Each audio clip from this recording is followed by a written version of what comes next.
All right, good evening, everyone. I've got 8 o'clock, so it is time for our last town hall of the 24 season, for our last event of the 2024 season, the Whitewater Windup, and we're looking forward to seeing everyone this weekend. I'm Brian Russell, league director, and I'm joined by several members of the league staff tonight to walk everyone through the plan for the weekend. Much like we've done all season, we host a town hall. We'll walk through the schedule in three main sections: arrival, give everyone an orientation to the venue. Then we'll walk through the schedule for Saturday, and then we'll walk through the schedule for Sunday. This one is, in fact, different than a lot of our other events. So thank you for dialing in to give us an opportunity to tell you what to expect when you show up at the Whitewater Center, and then those things all weekend. The idea behind this way to close the season was to do something a little less stressful than a race. Just come together, see folks from across the league one last time, do some riding together. And there are certainly a ton of fun activities in store and even some competition for this one. But again, a little less stressful than a race weekend. And certainly we've got a plan to recognize a lot of our athletes, a lot of our coaches, a lot of our volunteers on Sunday at our end of season awards activities. So I described the format for tonight. I think we'll spend at least 30 minutes walking through those three main areas. If you have any questions, go ahead and throw those into the chat window. Shell, our programs director, will do some moderation of the chat window to make sure we get the questions answered. After each of those main sections, we'll pause, make sure we've answered all those questions. And even at the end, after we get through the presentation, we'll see if anyone has any remaining questions. And much like we've done all season, the first student athlete to ask a question tonight, because we're all here to host these events for the student athletes, will get a prize from our league sponsor, Fidlock. And Fidlock will be with us this weekend in the adventure area, and we're excited to have them with us there in Charlotte. And thanks again to Fidlock for supporting our league in so many ways. Let me do some screen sharing now, and I will show everyone where to find the information you are looking for. I am on the league website, and I think most people are familiar now with our event schedule page. So I'll scroll down to event schedule, and all the way at the bottom for the 2024 season, I'll come to Whitewater Windup. Two things you'll probably want to click on as you're following along and maybe even take with you this weekend. The first is this event flyer. That's a one-stop shop for the schedule and details of all the activities, and we'll come back to that several times tonight to show you how to find what you're looking for. The other thing is the venue map. Just an overview of the Whitewater Center, and we've marked some things on there to find what you're looking for. And let me just start with an orientation for everyone as you're coming into the Whitewater Center. Most everyone will come down Bellmead Drive and then turn onto the Whitewater Center Parkway, winding road coming down into the center itself. Right here, you will find a parking attendant, and there is a parking fee to come into the Whitewater Center. They've been nice to us, though, and they are offering for what's normally a $12 day pass. That covers you the entire weekend. So you tell them you're with the North Carolina NICA League, and they will give you a $12 pass that gets you in and out all weekend at the Whitewater Center. Once you come through the parking attendant gate, you're going to want to take the first left onto the gravel road and follow that all the way down to the south parking lot. And that's where we will be set up for the weekend in the south parking lot. And if you're arriving, particularly if you're a camper, that opens 4 p.m. on Friday, and we still have some camping spots available, you'll come down the gravel road and we'll have the RV area and the tent area marked off for campers. We are still looking for a camp mayor for the weekend, just one of you campers that can be a conduit between the league and all the campers if we need to pass any information or coordinate with the Whitewater Center. Super helpful if you can sign up on the Sign Up Genius for that spot. That would be great. For the rest of you arriving Saturday morning or Sunday morning, if you're just doing one of those days, you come down and everyone will be able to park in this area here in purple. This area, so our adventure area and the pit zone, that is going to be coned off. So vehicles will not be able to get down into the pit zone. You will have to come in, drop your stuff off somewhere here north in the parking lot, and drag it down to the pit zone. The other comment about pit zone, We are not doing a pit zone map like we do for our other events. We are not going to mark team areas. There's plenty of space there. We have just over 300 registered for the weekend. You just come in, you find a spot, work well with your neighbors. We're going to put choose your own adventure to the test in pit zone for this event. So come on in and establish your pit zone area for the weekend. Let's see. Diane, I already mentioned Camp Mayor volunteers. Can you give everyone a preview of some spots we might need filled for the weekend at Whitewater Center? Sure. Thanks, Brian. So hello to everyone who's on the call this evening. Before I mention really quick the spot that we have available still, I do want to say thank you so much for the way that you all have volunteered this weekend or this season. You hear us say all the time that we can't do it without you, and there's no truer statement has been spoken. So I do want to say thank you to each of you who have volunteered, and we definitely need some volunteers for this weekend. A couple of really strategic, what we call, you've heard us call mission critical in the past. We need biathlon course marshals. We actually need 2 for Saturday, and I believe all the rest of those are filled up. Brian did mention that we need a camp mayor for the weekend, so if anyone wants to sign up for that, that would be great. We do have some crossing guard shifts. You will find those on Sign Up Genius. Again, if you can sign up for some of those, that would be really great.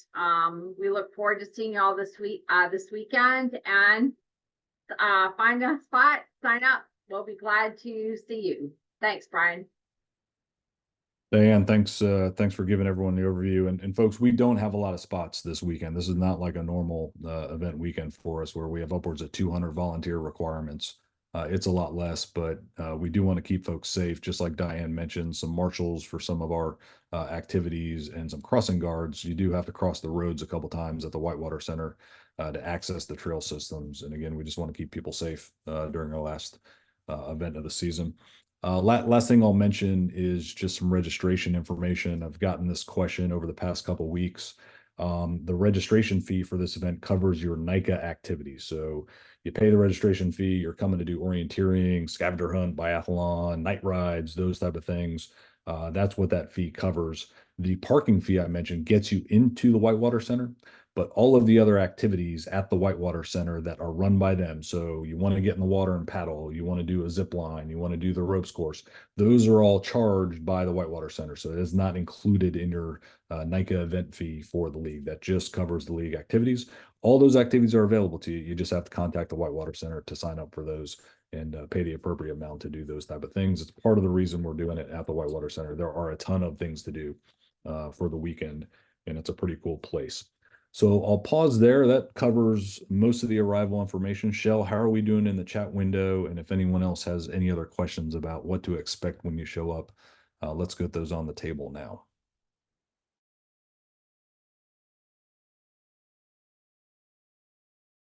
There we go. Ryan Donnell has a question, which I should know the answer to, but I think you might know better than I do. He asked if there's an option to arrive after 9 p.m. on Friday for camping. I know the gate attendant for Whitewater Center leaves at 9 p.m., so I'm not sure. Well, Ryan, I remember talking to Steven at the Whitewater Center about it, but we're gonna have to give you a follow-up on that one, Ryan. It's a good question, but yeah, that parking attendant leaves at 9 p.m. and we're just gonna have to confirm it's okay to come in after that for you. So Yep. we'll take that as a Thank you. Yep. I was just wondering if like the gate is locked or if you have to pay tomorrow or something. So cool. We'll get that to you tomorrow, Ryan. It's a good question.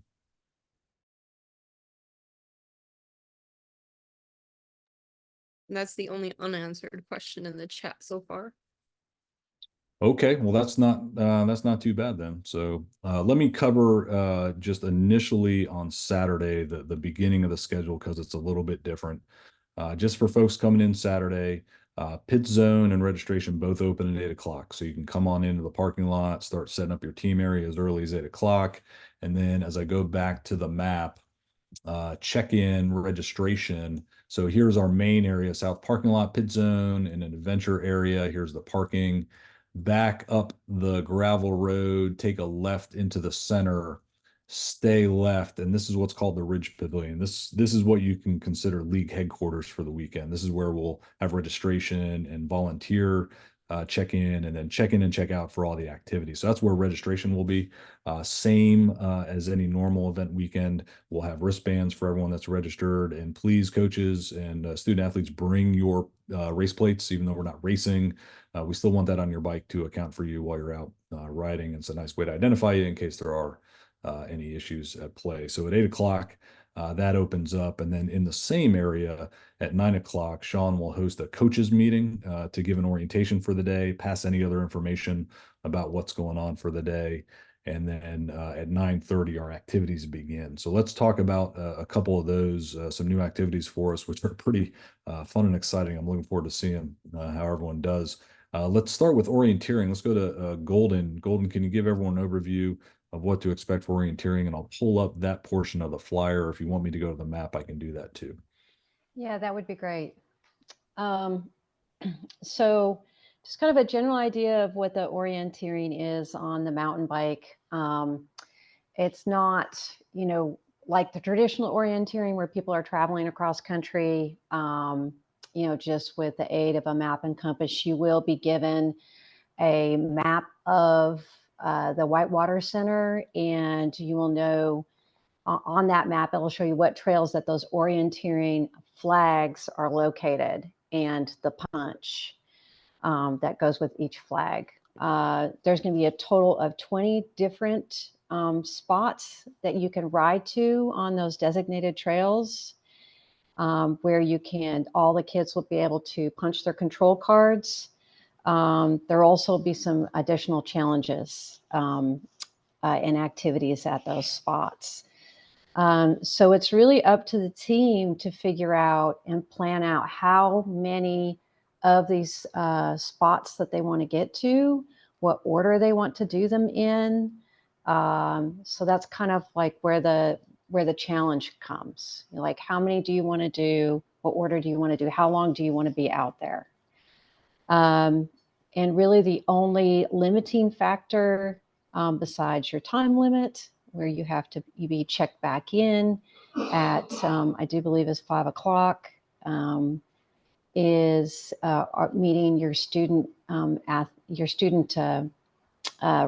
ratios, student to coach ratios of 1 to 6 and 2 to 8. We are going to be doing check-in at 9:30 at the Ridge Pavilion. So the head coach needs to show up for that, and you are going to be provided with additional directions, a map, and a control card for each student. You need to provide the information about your student athletes and the names of your additional coaches at that point. And then you can go off and complete the orienteering course in whichever order you want to do it. You want to get so many checkpoints and then stop and have lunch and then go back at it later, you can do so. You just have to come back to the Ridge Pavilion by 5 o'clock to check your group back in.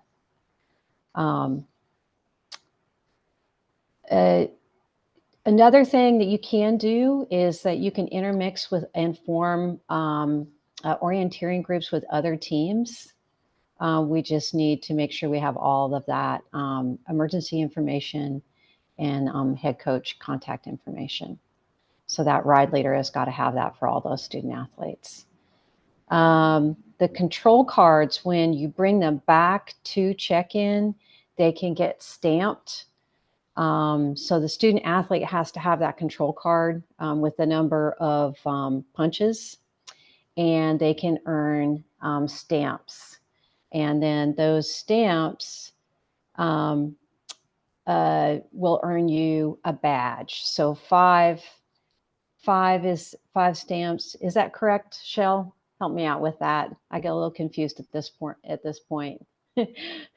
So for every 5 punches or punches, yeah, that you reach in the orienteering course, your student athletes will earn a sticker that matches the national forests in North Carolina for National Trails Day.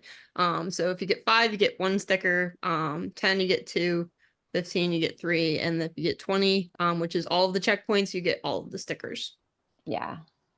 Yeah, so we've got the Croatan, the Natahala, and the Uwharrie, and the Pisgah. So the 4 national forests that these stamps celebrate.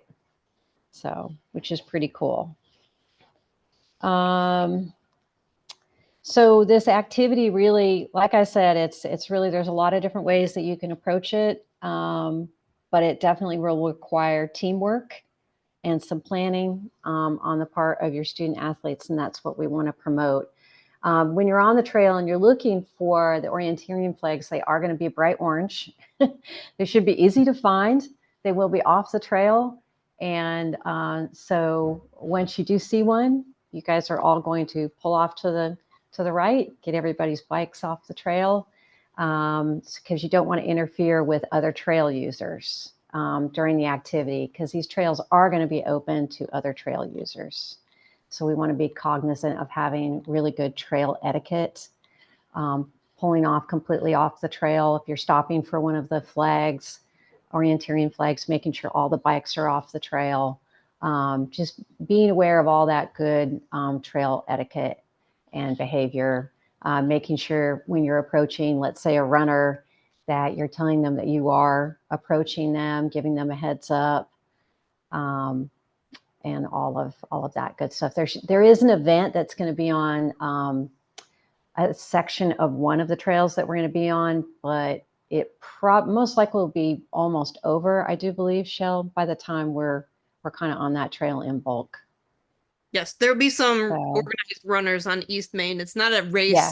It's just a running group that will be on there, but they should be just about done about the time that we are starting. But you might catch up with a few of them. So just make sure your student athletes are having positive trail interactions with them. Absolutely. Yeah. Saying hi, wishing them a good day, making sure you're approaching them and passing them at a good speed, and, at a safe speed, and just being kind and courteous.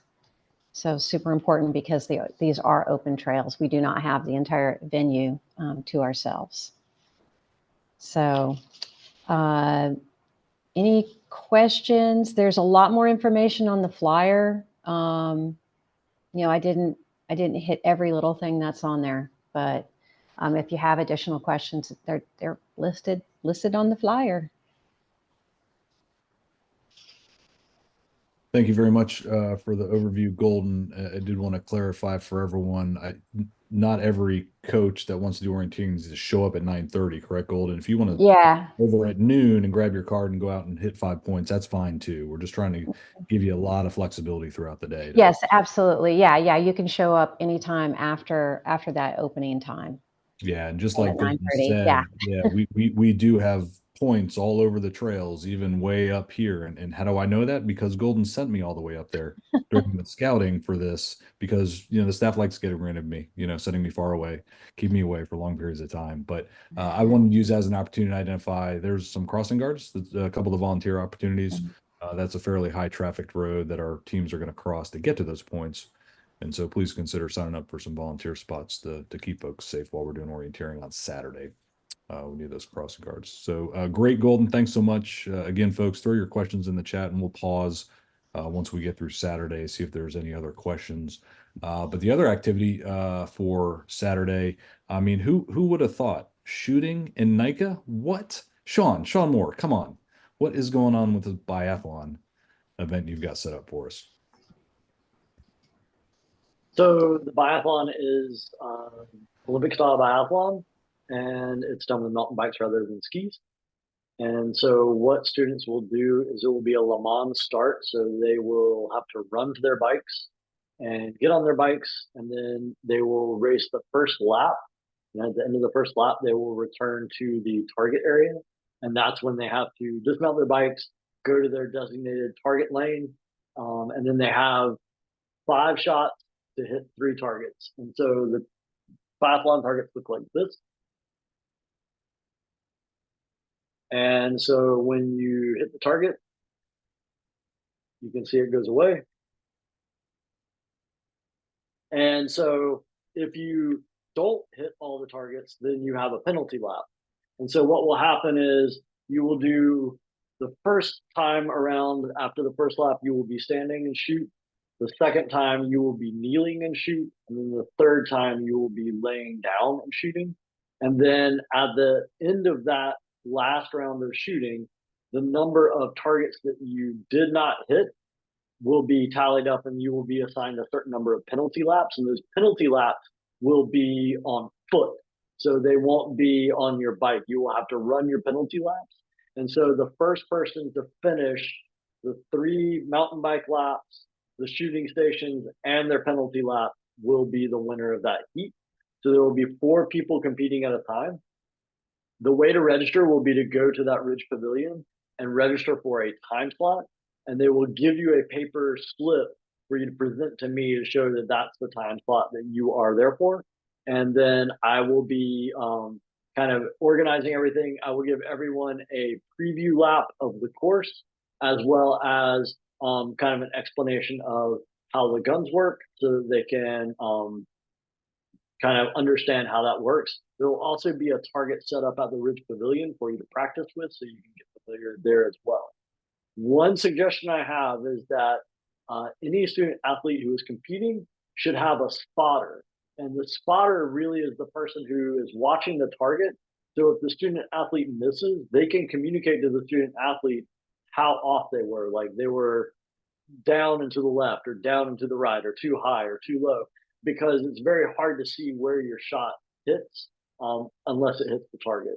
So I want to make sure that everyone kind of has that little bit of secret knowledge so that they can have a spotter with them. And that spotter will just stand at the shooting area and help them as they go through each time. Are there any questions on the biathlon?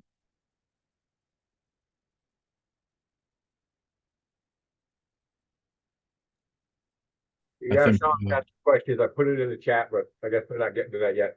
How long is a lap, be it bike or run?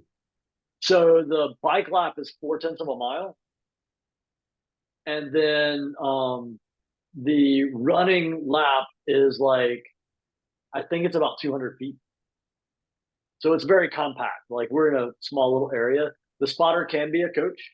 You can do it more than once. But I'd like to make sure that everybody that wants to do it gets a chance to do it. So I trust that at the Ridge Pavilion, they'll be kind of like monitoring sign up and things like that. So yeah. The rules I printed say you can sign up one time unless we have open time slots left at noon or Sunday morning. Then you can sign up again. Somebody else asked if coaches were allowed to participate or just observe and spot. Coaches can observe and spot, but maybe we need to squeeze in a couple of coach rounds at some point.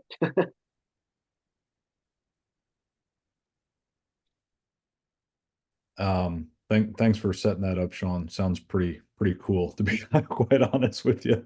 That format, and perhaps a NICA first. I haven't heard of that before. So you can keep asking the questions. We've got a few more things covered for Saturday, and we'll pause again at the end of Saturday. I just want to emphasize, and I pulled the flyer back up, 5 p.m. Daytime activities end. So orienteering and biathlon wrap up. Coaches, please check back in with us at Ridge Pavilion. Let us know you are back, and then we will get into a few evening activities. One of which were the grit girls are going to close the season with the end of season grit bash here at the Whitewater Center. Elise, want to give everyone a preview of what to expect when they come up to Ridge Pavilion for the grit bash? Yeah, it's our last hurrah for the season for the female student athletes to get together and hang out. It's 7 to 9 o'clock. Shell, I'm assuming their adult needs to check them in and then check them back out like all the other grit events have been. Is that correct? Yes, I will not Okay. release your children out into the dark by themselves and hope they find you. So we'll have yard games and crafts and blacklight and glow sticks and just have a fun time hanging out together. All right. Thank you, Elise. And pit zone registration is required for that, just so we know who's coming. Two other night activities. Our poor seniors, because of our cancellations, have been bumped and bumped and bumped again. But we will have Trek on site Saturday evening here in the adventure area for seniors to gather about 6:30. Trek will provide dinner, burgers and dogs. We'll hang out, have a little bit of fun. And then about 8 o'clock, I'll give a night ride brief, and then we'll take the seniors on a night ride starting about 8:30 once it starts getting dark. Teams, you are able to night ride as well. Just come check in with us at Ridge Pavilion.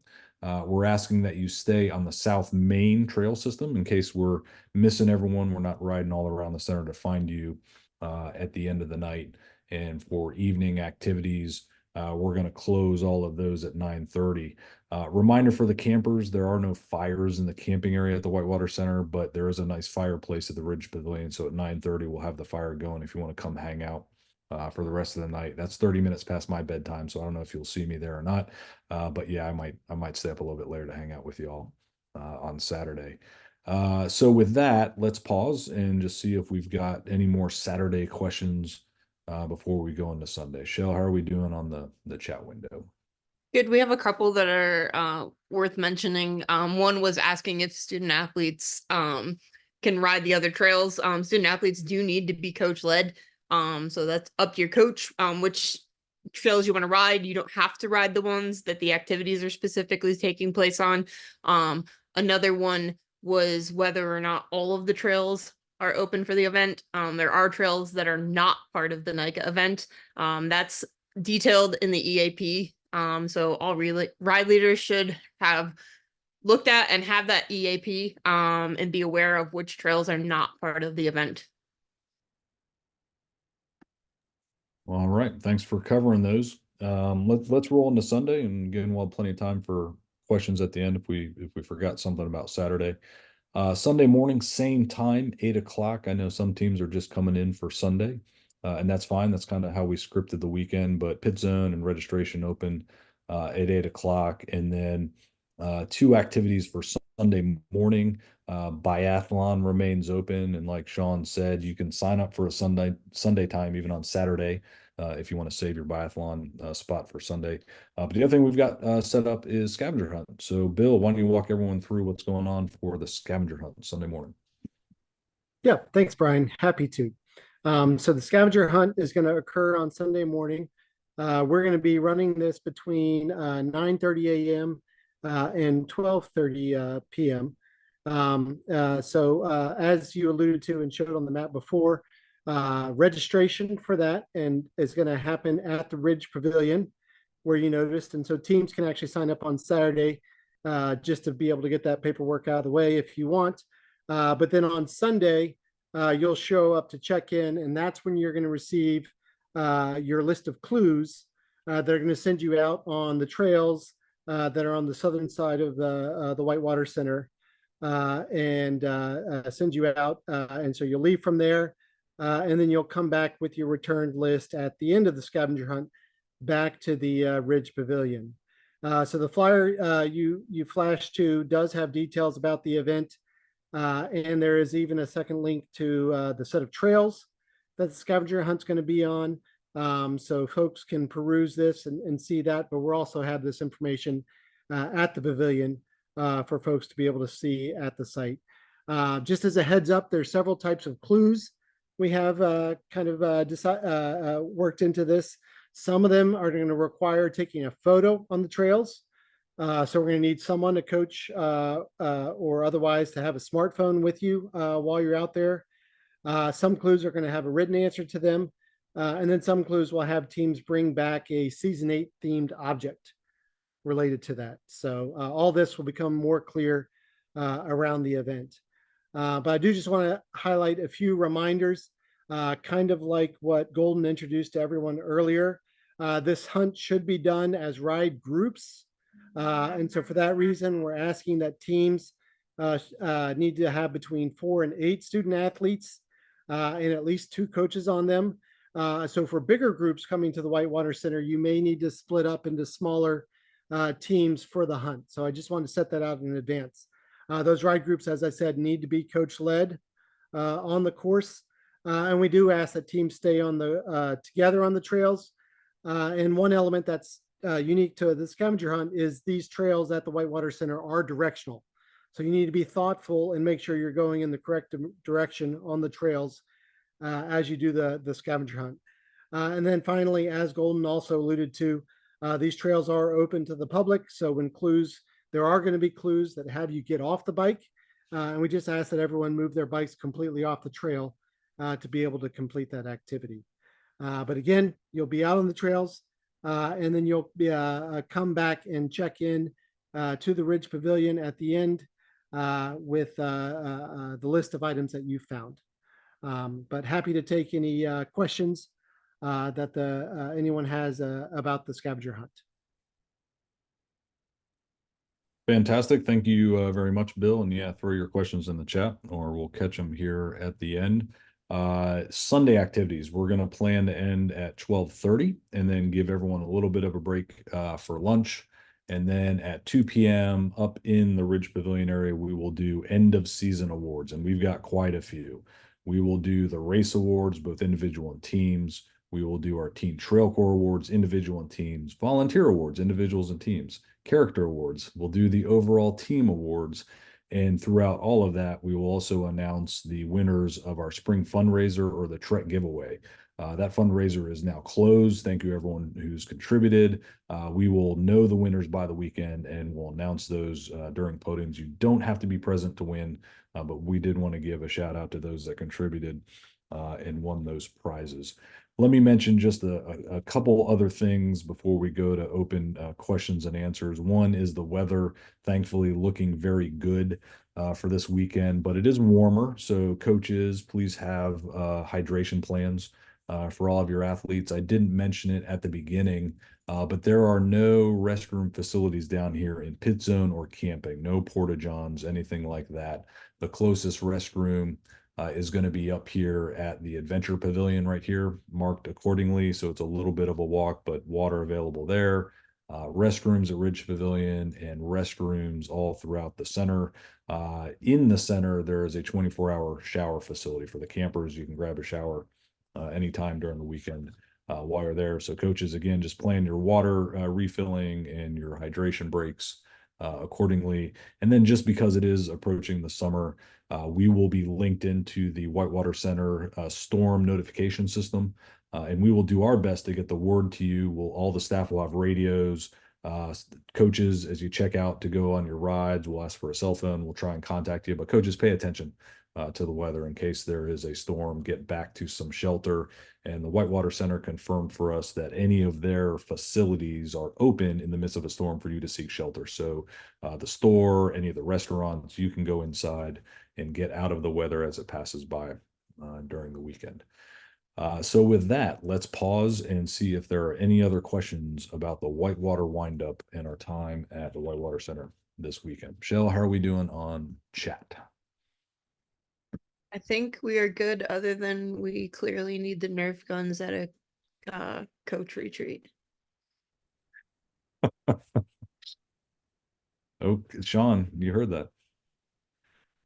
How to set up and coach a biathlon event for your team at the coach retreat. Yeah. Yep.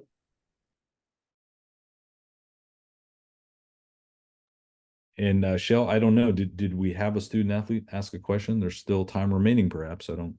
We did right at the very beginning. Eli Wolf from IC Imagine asked Great. several good wristband questions and is a big fan of the wristbands. So All right. I suspect we have some extra this weekend. You might be able to grab a few more this weekend. Yeah, so Shell, if you haven't already, or Eli, just need your email, get you your Fidlock discount card. That's fantastic. Thanks for asking the question. Looking forward to seeing you this weekend with all your wristbands from the season, evidently.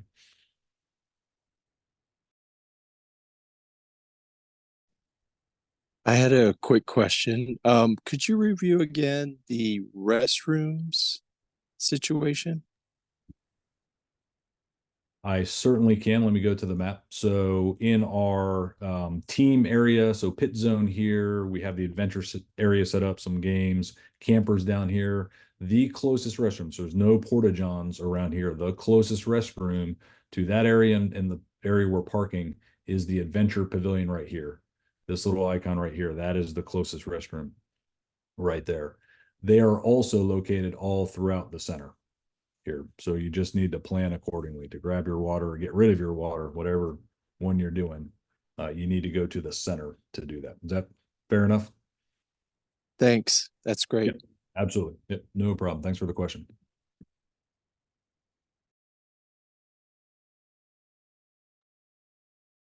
Okay, what other questions might you have about the event?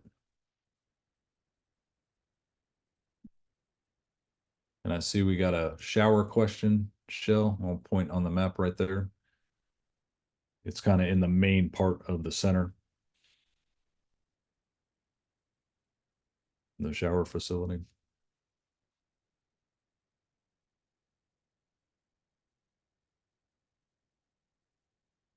All right. Well, I think we did pretty good. And that'll bring us to the end of our town hall. Thanks everyone for dialing in. Thanks to the staff for putting together a very unique and fun event for everyone to close the season. And we're looking forward to seeing you in Charlotte this weekend. Everyone have a good night. Thank you.